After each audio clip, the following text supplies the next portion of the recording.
Yeah. Mr. Lim, Yeah. how's the campaigning? Well, to some extent, quite smooth. Yeah.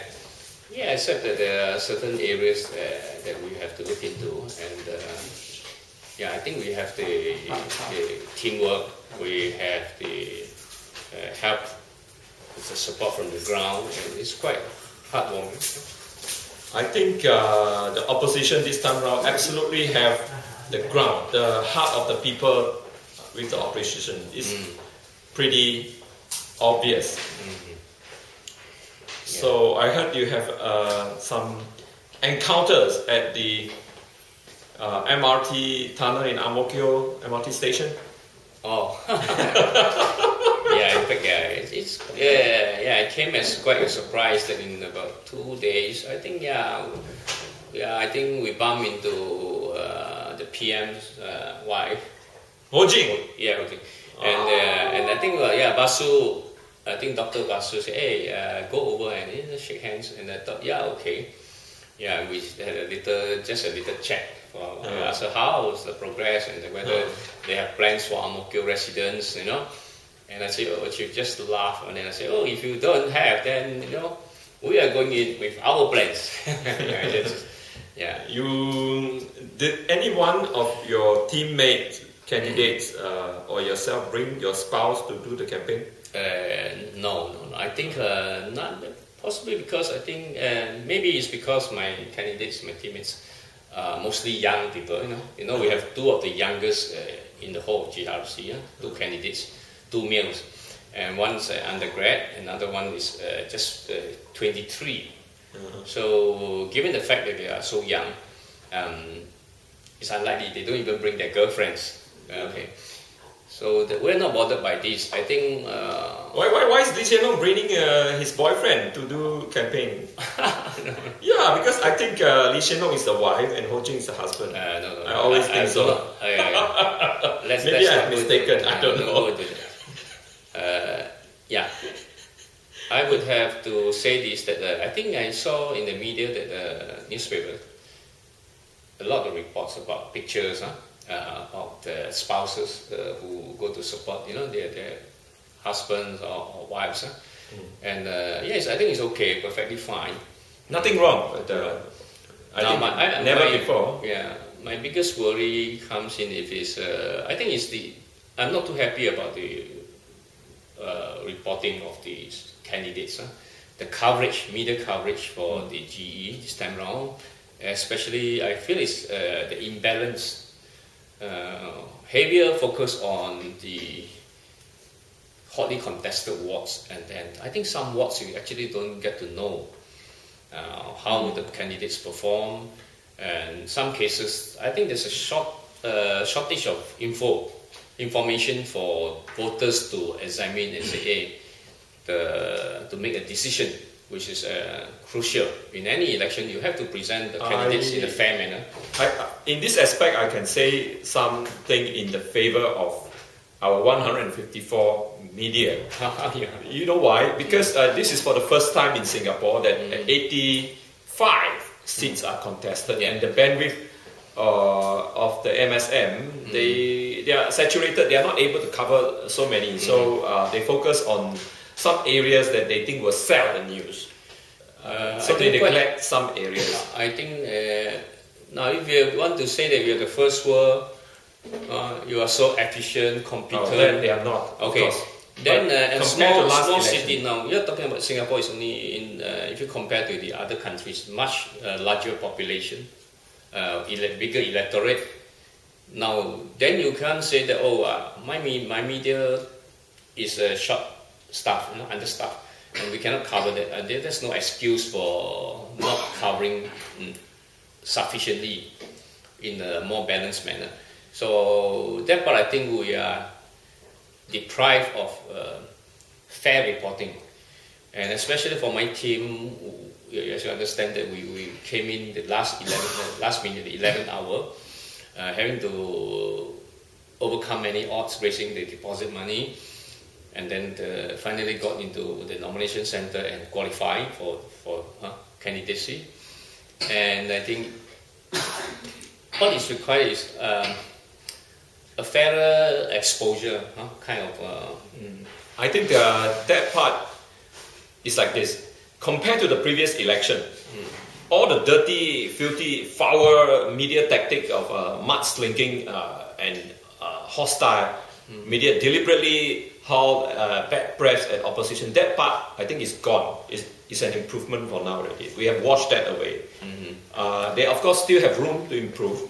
I wouldn't exactly endorse what you have said, because I think the character assassination tactic, to some extent, maybe to some extent it has been toned down.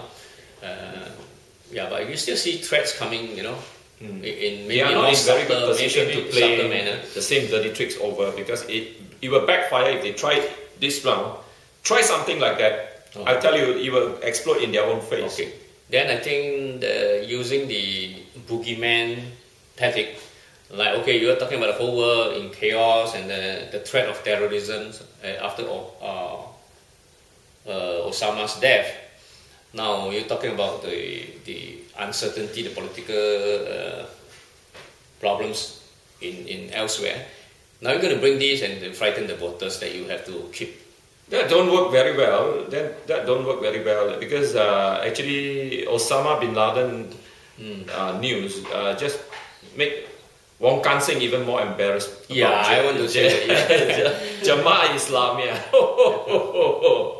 it's true that you think of it on hindsight. Now, if you say that you are facing a problem like that, a threat, and you are telling people, Singaporeans, that hey, we need a strong, capable government, enforcement, force to look after the security.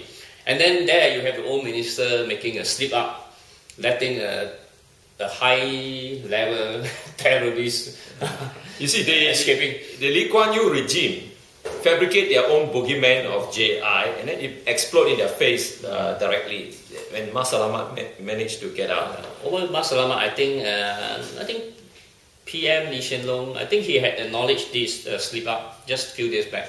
So it's then an you should have resigned. Don't contest. Give up the Bishan Toa Payoh to Chiam. Let's see how they retire with let's see how every day. let's see how voters view this issue, and whether they think that it's all right. I have a suggestion for PAP. That since Obama can kill Osama, then PAP should try to convince Mas Selamat to wear white pants and shirt, join PAP. If you can do that, I vote for you. Jokes aside, I think So given the situation such, now we cannot deny that everywhere else there may be problems sprouting all over, But then in your own backyard, you claim to be very efficient. You have the highest paid ministers to look after us, and if things go wrong, you blame the citizens. I think it's not fair. Every time we say to be more vigilant, and go to MRT every day, have the announcement over the we already covered this. Yes. Yeah, okay. So I think it's time that they want to be accountable, or they should be accountable. If you go wrong, you admit your weakness. Let somebody more efficient. No, they should. Lee Kuan Yew should learn how to put away some of his own black sheep. Somebody need to take the rap for a screw up, for a poor performance. You have to get rid of it. You can't say, Lee Hsien Loong don't have to ask Mr. Lau Tia Kiang about whether Wong Kan Seng should resign or not. Yeah, I think the opposition. If you don't know, go ask your daddy. Okay, if you are a determined prime minister deserving the salary, know your job. You should personally tell your own relative Wong Kan Seng, hey, go, leave your resignation letter on my desk and leave. Don't have to ask your daddy. Don't have to ask Mr. Lau Tia Kiang. Understand? Okay. I wouldn't want to comment too much about the relationship, because I I don't know enough about relationship. Now, I mean, in the right manner, if someone underperforms, he should give way. After all, take responsibility. You have so many talents over there. As a matter of time, you change blood. You have more capable people, or maybe younger people who can undertake such duties. So let it be. And yeah, I think it's fair to let voters decide. As a party, if you want to ensure accountability to citizens, your people who have made mistake big enough, you should have a discipline. And you should set example within your cabinet that anyone to do this kind of unacceptable performance have to leave. Then even if you are short-handed, you pay the correct price, then you have the respect and you have the discipline of your own team, and the team know what to do, they be on their toe. They do not expect this kind of a corruptly forgiven loss of responsibility, unable to discharge. Now, on top of that, I think the worst part is that they even want to demand moral authority.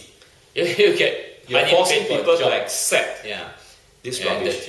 So somehow, you mind if I talk about the other thing is also not only this ministry. I think there's another issue that during our walkabout. We encounter some people who mention about the spending, why the government went all the way to spend so much on the YOG. Now, I want to bring out a point that if you overrun a budget, now this is very dangerous. Now you get a government, different ministry, departments overspending and say it's justified. It's good money. It comes to a good value for something that we would want to do it. Now the thing is that, are we not working on a specific budget each time? It has to be. I mean, no government in the world would want to say, oh, just spend and then say, okay, it cannot be on the wishy-washy kind of thing, say, as and when you like. That sum you're talking about 300 million. I think it was 300, they stretched up to 387 million Sing dollars. Original sum allocated was about 100 million. I think it was like that. Yeah. I have another example to quote. Okay, World Bank IMF meeting in 2006. About 200 million Sing dollar were cut out from Singapore taxpayers' money to subsidize World Bank IMF meeting. They call it Singapore 2006. Now, this is another example that voters need to consider against the YOG incident. Why? World Bank and International Monetary Fund represent the world's biggest piece of financial muscle. They are the money. Okay? And when there is money people, so filthy rich, they want to hold a meeting in our Singapore. And we sponsor it? We use our taxpayers' money to subsidize the richest financial muscle in the world. What a joke! But isn't it, this could be just to boost Singapore's international image, publicity? This is, I use the example. This is a poor example, like a poor man, Beng, who wants a lot of face. And he want to brag about that, hey, a rich man come to my house, use my house for a meeting. Li Ka-shing come to my house and I treat him to eat abalone. But then you starve your children, you starve your wife, you cut the flesh of your wife and cook and give to feed the rich man. And you feel proud to go around and tell, the rich man come to my house to hold a meeting like Beng to feel the kind of proud. This is what you're doing. You're taking our poor man's money in the tax and subsidize the richest. You should do the reverse. You should charge WBIMF $200 million to use to host it, to use our island as a meeting place. You provide security, you provide a 5-star banquet, you provide 5-star hotel, you provide a conference facility, you close the road, you close out the whole Suntec city. Inconvenience us, loss of business, but you make the money and compensate and feed our people with the money you make. Get $200 million from WBIMF to feed our people, to host this meeting. Then you do it right. Then you are the first world PAP. Now you do the reverse. You are the third world government. You don't deserve your job. You don't deserve your appointment. You don't even deserve your salary. I'm telling you, voters, remember this when you vote. So, I think the other day someone was commenting, I think, at one of the rallies. Yes. And say if the YOG, the overrun budget, 300 million, could be used to help the underprivileged, the underclass in Singapore society, we could have solved a lot of problems. Correct. Problems. Correct.